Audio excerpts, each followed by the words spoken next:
विजय तिलक, विजय तिलक, विजय तिलक, विजय तिलक, विजय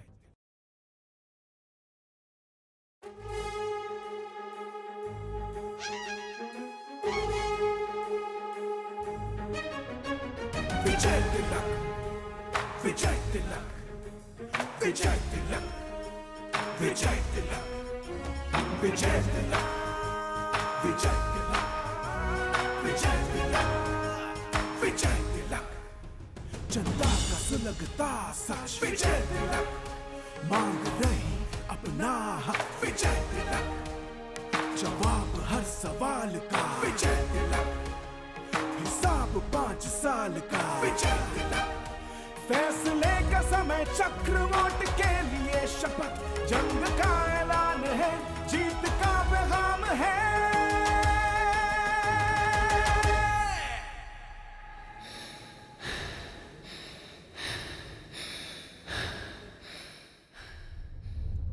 विजय तिलक, विजय तिलक, विजय तिलक, विजय तिलक, विजय तिलक, विजय तिलक, विजय तिलक, विजय तिलक, विजय तिलक, विजय। UP Uttarakhand चुनाव से जुड़ी हर बड़ी खबर देखिए विजय तिलक, सिर्फ एबीपी गंगा पर। नमस्कार, आप देख रहे हैं एबीपी गंगा। मैं हूं स्नेहलता और विजय तिलक, जिसका आगाज तो हमने ग्राउंड से किया, लेकिन अंजाम पर हमारी नजर है। जब तक नहीं सज जाता है माथे पर विजय तिलक, हमारी इस खास कवरेज में हम आपको लगातार अपडेट्स देते रहेंगे, जगह जगह की तस्वीरें दिखाते रहेंगे। सियासी हलचल पर हमारी पैनी निगाहें बनी हुई हैं, जब तक सत्ता पर सरताज काबिज नहीं हो जाते। बिल्कुल ठीक कहा स्नेहलता ने। आपके साथ मैं हूं राजेंद्र देव। उत्तर प्रदेश की जंग में पश्चिम पर सबकी नजर थी। अखिलेश और जयंत की जोड़ी को पश्चिम में विजय पताका फहराने के लिए सपा का मास्टर स्ट्रोक माना जा रहा था, लेकिन चुनाव के नतीजों ने सभी को चौंका दिया। बिल्कुल राजेंद्र, ये देखने वाली बात है, क्योंकि पश्चिम की सियासी पिच पर तूफानी पारी खेलने के बाद भी अखिलेश जयंत को खास कामयाबी नहीं मिली, जितनी की उम्मीद लगाए बैठे थे। देखिए, नतीजों से ये तो साफ है कि ना तो पश्चिम में कृषि कानून का मुद्दा हावी रहा, ना ही गन्ना किसानों, महंगाई, बेरोजगारी ये कुछ खास कमाल नहीं कर पाई। और तो और राजेंद्र, जाटलैंड में नेता और किसानों की जिस तरीके की जयंत चौधरी साथ ले आने की कोशिश करते दिखाई रहे, परिणामों में नजर नहीं आया। बिल्कुल ठीक कहा आपने। जयंत चौधरी को साथ लाने के बाद अखिलेश की जो उम्मीदें थी उन पर 10 मार्च को पानी फिर गया। लेकिन सबसे बड़ा सवाल यही है कि आखिर पश्चिम की परीक्षा में कैसे फेल हो गई अखिलेश और जयंत की जोड़ी, कैसे विरोधियों की हर एक स्ट्रेटजी वहां पर बेअसर साबित हुई। बिल्कुल, ये राजेंद्र सोचने वाली बात है। और नतीजों पर जब हम गौर करें तो सरकार के खिलाफ उठे तमाम मुद्दे हवाई ही साबित हुए। नतीजे तो यही बताते हैं, क्योंकि पश्चिम यूपी की लगभग 70% सीटों पर बीजेपी ने फिर से जीत का परचम लहराया है। बिल्कुल। विजय तिलक, विजय तिलक, विजय तिलक, विजय तिलक, विजय तिलक, विजय तिलक, विजय। तो देखिए राजेंद्र, ये समझना और समझाना बेहद जरूरी होगा। जो सियासी पंडित हैं वो अपना काम करना शुरू कर चुके हैं कल नतीजों या यूं कहे राजेंद्र रुझान के बाद ही। तो अब हम दर्शकों तक, यानी तमाम उन लोगों तक इन समीकरणों को, उस पर किस तरीके से काम हुआ और जनता ने जब ईवीएम दबाया, नतीजे आए, तो एक तस्वीर निकल करके सामने आती है। और उसके कुछ आंकड़े भी तो है राजेंद्र। बिल्कुल, और वो आंकड़े हम आपके सामने रखने जा रहे हैं। इन आंकड़ों से आपको चीजों को समझने में आसानी होगी। पश्चिमी उत्तर प्रदेश में कुल 136 सीटें हैं। भाजपा को 93 सीटें मिली। देखिए, भाजपा के पास कोई गठबंधन नहीं था पश्चिम में। भाजपा अकेले बूते पर चुनाव लड़ रही थी और इस 136 में से 93 सीटें भारतीय जनता पार्टी को मिली। समाजवादी पार्टी का जो बड़ा पार्टनर था पश्चिमी उत्तर प्रदेश में, वो राष्ट्रीय लोक दल था और उसको 43 सीटें गठबंधन को मिली हैं, यानी लगभग आधी से भी कम यहां पर सीटें मिली हैं। राजेंद्र, क्रिकेट के लैंग्वेज में से डक कहते हैं, बसपा, कांग्रेस, अन्य। बिल्कुल ठीक। और इसका फायदा किसको मिला, ये किधर से किधर शिफ्ट हुए, आखिर इनके शून्य का एडिशन कहां था, ये समझना और समझाना बेहद जरूरी है। बिल्कुल। तो कुल सीटें ये रही, भारतीय जनता पार्टी को 93 और समाजवादी पार्टी और राष्ट्रीय लोकदल के गठबंधन को 43 सीटें प्राप्त हुई। दोगुनी से भी ज्यादा सीटें भारतीय जनता पार्टी को मिल गई, अनुमानों के बिल्कुल विपरीत। बिल्कुल राजेंद्र, अब जरूरी है कि 2017 से तुलना की जाए, फिर हम डिटेल्स में और अंदर तक जाकर के दर्शकों को समझाना शुरू करेंगे, क्योंकि 17 से तुलना जरूरी है। ताल ठोकी गई थी इन 5 सालों के बीच में, जितने भी बवाल हुए या फिर मुद्दे रहे। तो 2017 की आप बात करें तो बीजेपी के पास थे 109 सीटें और 22 में ये 93 तक पहुंचती हैं। सपा के लिए अगर आप देखें तो ये 21 का आंकड़ा 43 पे पहुंचता है। आगे की कहानी मुझे लगता है राजेंद्र आंकड़ों के जरिए आप समझाएं। बिल्कुल, जो आप डक की बात कर रही थी, ये देखिए बहुजन समाज पार्टी पश्चिमी उत्तर प्रदेश इनका गढ़ रहा है। परंपरागत रूप से इस पार्टी का बहुत मजबूत क्षेत्र रहा है पश्चिमी उत्तर प्रदेश, लेकिन 2017 में जितना खराब था इस बार उससे भी ज्यादा कोई सीट बहुजन समाज पार्टी को नहीं मिली। कांग्रेस जो 2 सीटें लेकर थी 2017 में बहुत बुरी स्थिति में, उसने अपनी स्थिति को और बुरा किया और अन्य के खाते में भी कुछ भी नहीं गया। 2017 में 109 सीटें भारतीय जनता पार्टी के पास थी, तब भी बीजेपी के पास पश्चिमी उत्तर प्रदेश में कोई गठबंधन नहीं था और 109 से घटकर तमाम अनुमानों के विपरीत मात्र ये जो आप देखिए लॉस है, ये कुल 16 सीटों का है।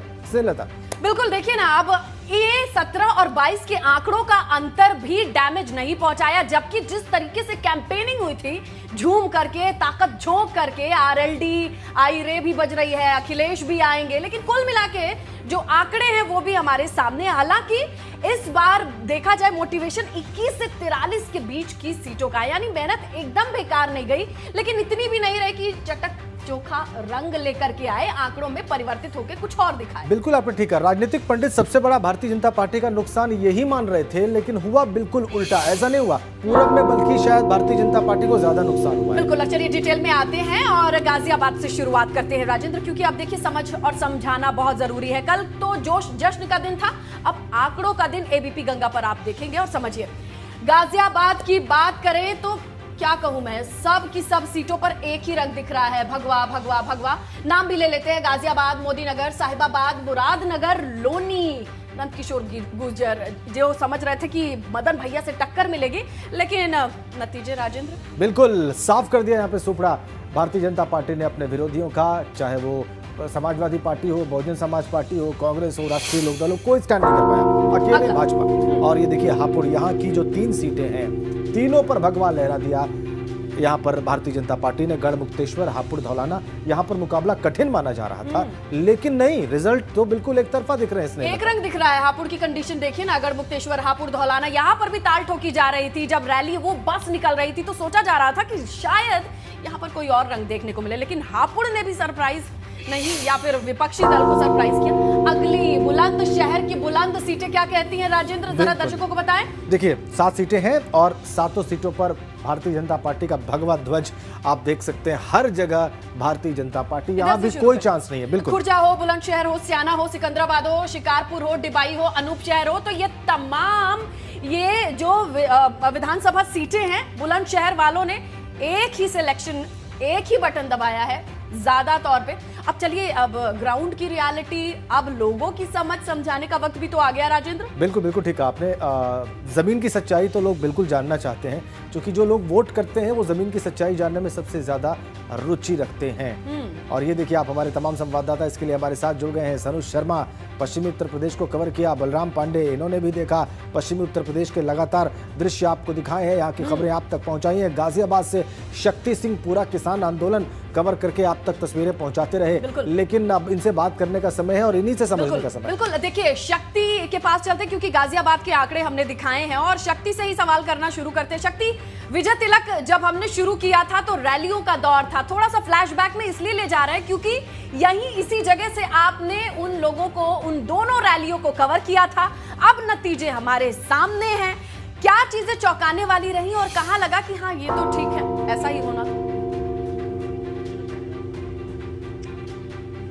देखिए, अगर गाजियाबाद की बात की जाए तो गाजियाबाद शुरू से ही बीजेपी का एक गढ़ माना जाता है, लेकिन जिस तरीके से किसान आंदोलन हुआ और किसान आंदोलन होने के बाद जो मोदीनगर सीट और मुरादनगर सीट, जहां पर कुछ कह सकते थे कि वहां पर जो जाटों का वोट है वो काफी अच्छी तादाद में है, लेकिन वो कोई भी काम नहीं आया। यहाँ पर वही रंग चढ़ा जो पिछली बार चढ़ा था, 2017 में चढ़ा था, यानी कि बीजेपी ने जिस तरीके से पिछली बार यहाँ परचम लहराया था, उसी तरीके से गाजियाबाद में इस बार भी बीजेपी ने यहाँ पर परचम लहराया है। अगर गाजियाबाद की बात की जाए, गाजियाबाद की साहिबाबाद की सीट की बात की जाए, तो गाजियाबाद की साहिबाबाद सीट वो सीट है जिसने पूरे प्रदेश में सबसे ज़्यादा बात की जाए तो कहते हैं सबसे ज़्यादा बड़ी कहे तो जो वोटों की संख्या है यहाँ पर सबसे ज़्यादा जो जीत का जो अंक है वो सबसे ज़्यादा दर्ज किया है। तो सुनील शर्मा को यहाँ पहले 1.5 लाख मिली थी, तो इस बार 2 लाख पार, यानी कि 2 लाख पार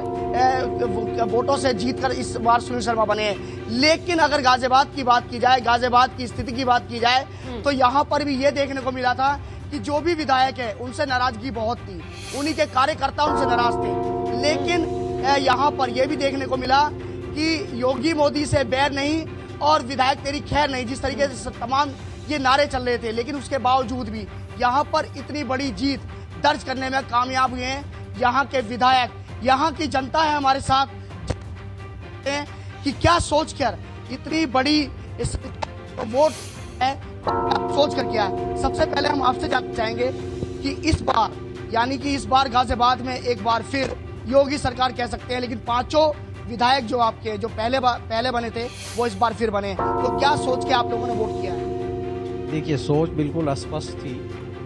5 साल के योगी जी का जो कार्यकाल था वो इतना अद्भुत था, और प्रदेश की जनता ने जो देखा, इससे पहले शायद वो दिखाई नहीं पड़ता था। किसी के साथ कोई भेदभाव नहीं है, न किसी के साथ कोई बैर के साथ सरकार ने काम नहीं किया। सबको एक तराजू के पलड़े में तौलते हुए सबके लिए समान रूप से काम किया है। लेकिन इस चुनाव में महिला सुरक्षा की बात बहुत हुई, महिला भी साथ में है। आप बताइए कि इतनी बड़ी जो जीत हुई है वो किस आधार पे हुई है? अच्छा शक्ति, मैं इसलिए टोक रही हूँ क्योंकि मैं आप लोगों से ये जानना चाहती हूँ, जरा पूछिए कि क्या जब हम पहले कवर कर रहे थे तो बीजेपी के वोटर्स साइलेंट थे? क्या वो पहले खुल करके बता रहे थे कि हाँ भाजपा ही जीतेगी, या आप जीतने के बाद ज्यादा ओपन हुए हैं? देखिए, बिल्कुल ये भी सवाल इनसे पूछते हैं। अच्छा ये बताइए कि जब हम लोग कवर कर रहे थे, बहुत पहले से कवर कर रहे थे, लेकिन जिस तरीके से गठबंधन काफ़ी हावी दिखाई दिया, और उसके बावजूद भी क्या बीजेपी का वोटर बहुत साइलेंट था, जो कि साइलेंट तरीके से वोट की और वोट की चोट, यानी कि इतनी बड़ी तादाद में जीत कर आई है इस बार फिर एक बार फिर बीजेपी सरकार? फिर जनता के बीच में जो भी वोट पड़े हैं भारतीय जनता पार्टी को, वो खाली योगी और मोदी जी के नाम पे वोट दिए गए हैं, ना कि विधायक के नाम पे वोट दिए। यहाँ के विधायकों ने कोई काम नहीं कराया है, केवल मोदी और योगी जी के नाम पर जनता ने उनको चुना है, और उम्मीद करते हैं कि जो जैसे काम चल रहे हैं वैसे ही जनता के फेवर में काम चलते रहे। जनता के फेवर में, यानी कि बड़ी बात कही है, जनता के फेवर में। आपसे जानना चाहेंगे कि क्या जो बीजेपी का वोटर था वो साइलेंट था?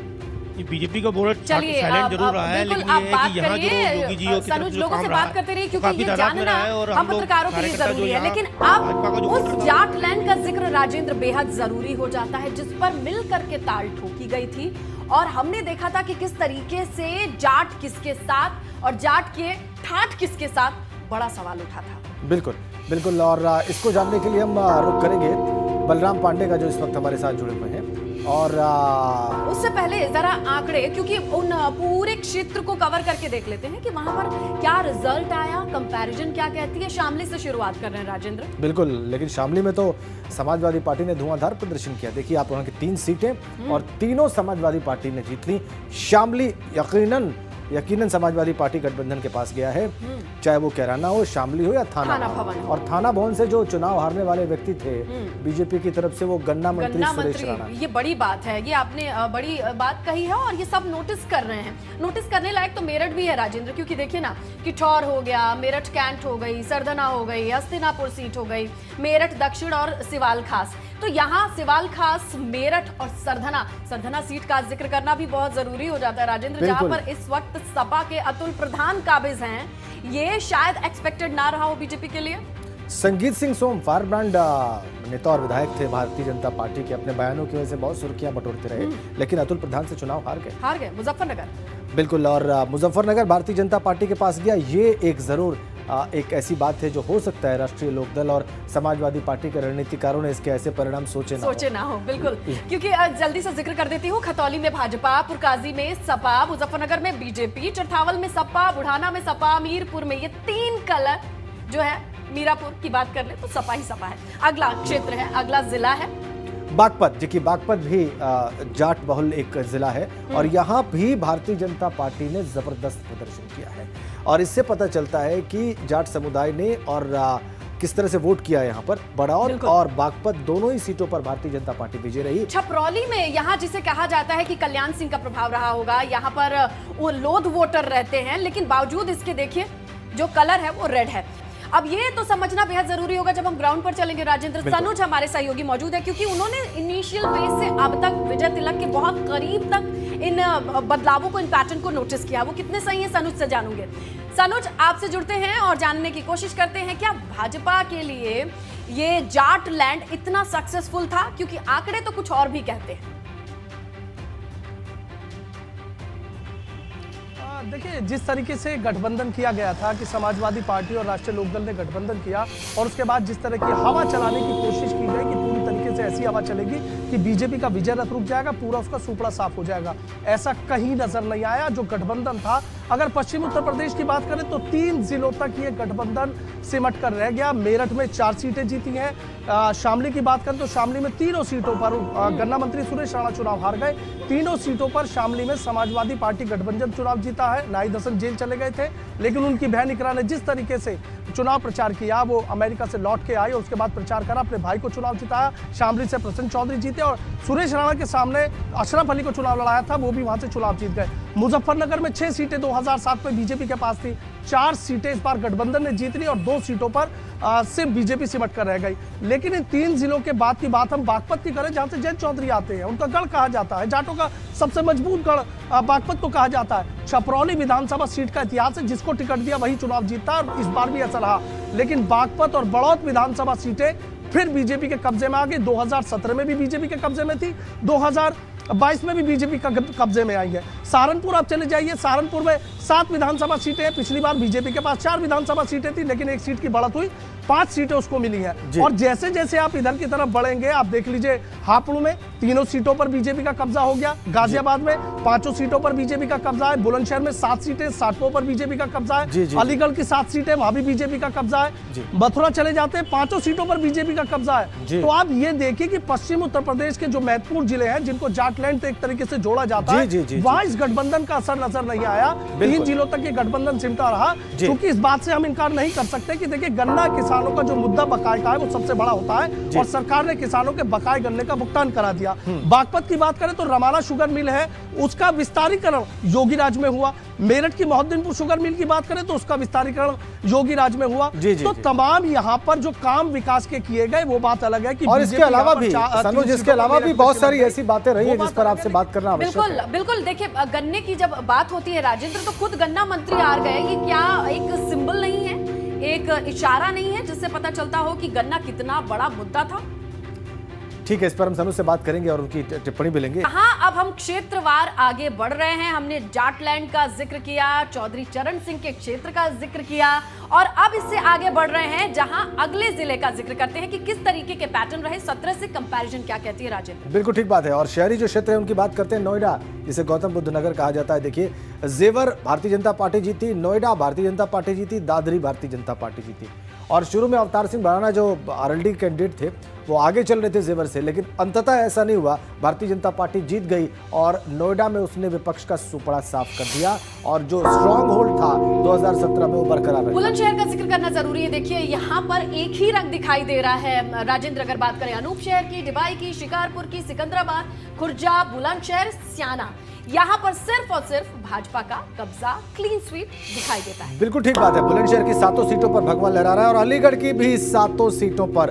अतरौली कल्याण सिंह का क्षेत्र रहा है, कई बार विधायक रहे, उनके पौत्र यहाँ से अब विधायक हैं। और इगलास, खैर, बरौली, अलीगढ़, कोल, छर्रा, हर सीट पर भारतीय जनता पार्टी का परचम फहराया। और तमाम संवाददाता हमारे साथ जुड़े हुए हैं जो इस क्षेत्र पर नजर बना के रखे हुए थे, लगातार पूरा टाइम आपको रिपोर्ट करते रहे, यहाँ की खबरें दिखाते रहे, बताते रहे, बलराम पांडे उनके पास चलेंगे। इसके अलावा नितिन उपाध्याय आगरा से जुड़ गए, उनके पास जाएंगे, लेकिन पहले बलराम का रुख करेंगे और बलराम से जानेंगे कि ये जो शानदार प्रदर्शन रहा है समाजवादी पार्टी और आरएलडी के गठबंधन के बाद भी इस क्षेत्र में बलराम और खासकर शहरी क्षेत्रों में, इसमें विजय का सबसे बड़ा कारण, सबसे बड़ा फैक्टर बीजेपी का क्या रहा है? बलराम।